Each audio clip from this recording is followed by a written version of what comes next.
Everybody, Brickhouse here on a rainy, wet Friday. Who's being shadow banned on X?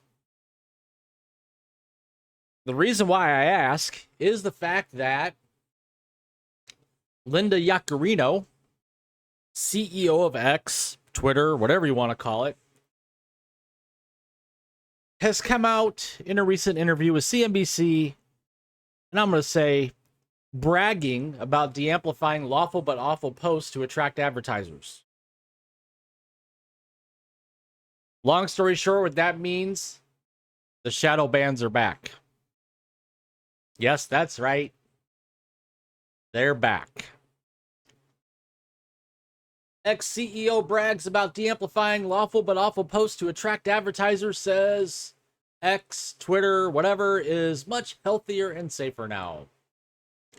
Linda Yaccarino, the former NBC Universal executive, boasted about how the social media platform has been, quote-unquote, de-amplifying posts that it determines to be, quote-unquote, awful in an effort to bring key advertisers back. Yaccarino also remarked on the quote-unquote autonomy that she has from owner Elon Musk since taking her post as CEO in May of 2023.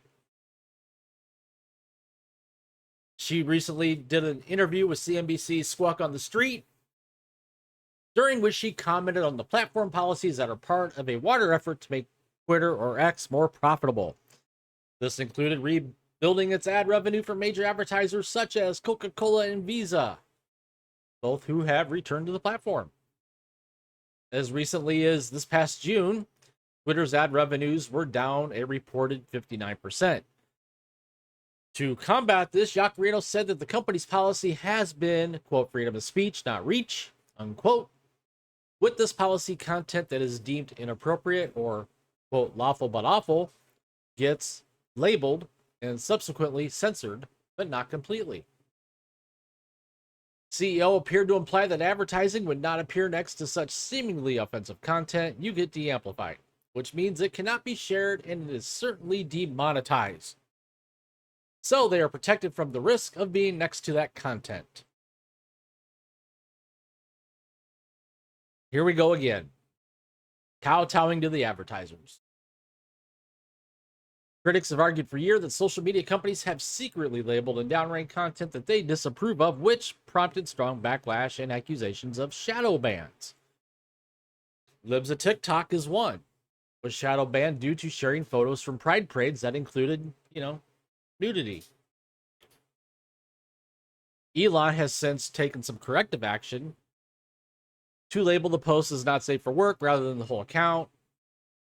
So he's trying to fix that.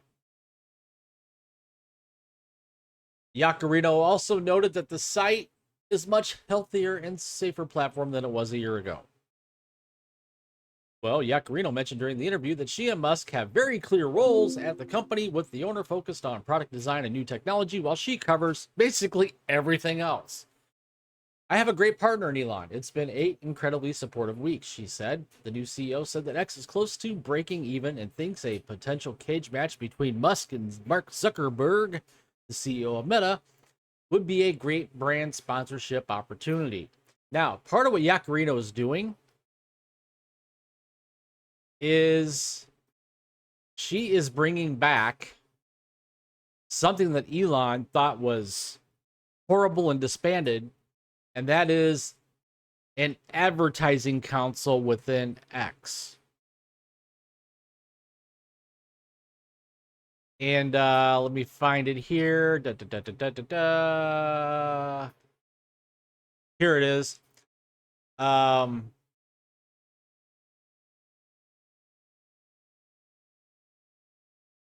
Business that had previously been keeping the lights on at Twitter felt their justifiable fears were going unheard after Musk reportedly refused to continue talks with the long-standing client council once he bought the company for $44 billion. This body served as an important forum for advertisers responsible for 90% of Twitter's turnover, to discuss policy, provide feedback, and make them feel more comfortable when buying space on the social media site. According to the Financial Times, Musk met with a group of ad execs just once in November 2022, but was so unhappy with questions regarding his decision to loosen content moderation policies that he never engaged with the council again. In fact, he just told them all to get to stepping. Which, see, this is the crux of the problem. You cannot have advertisers dictating what is on your platform.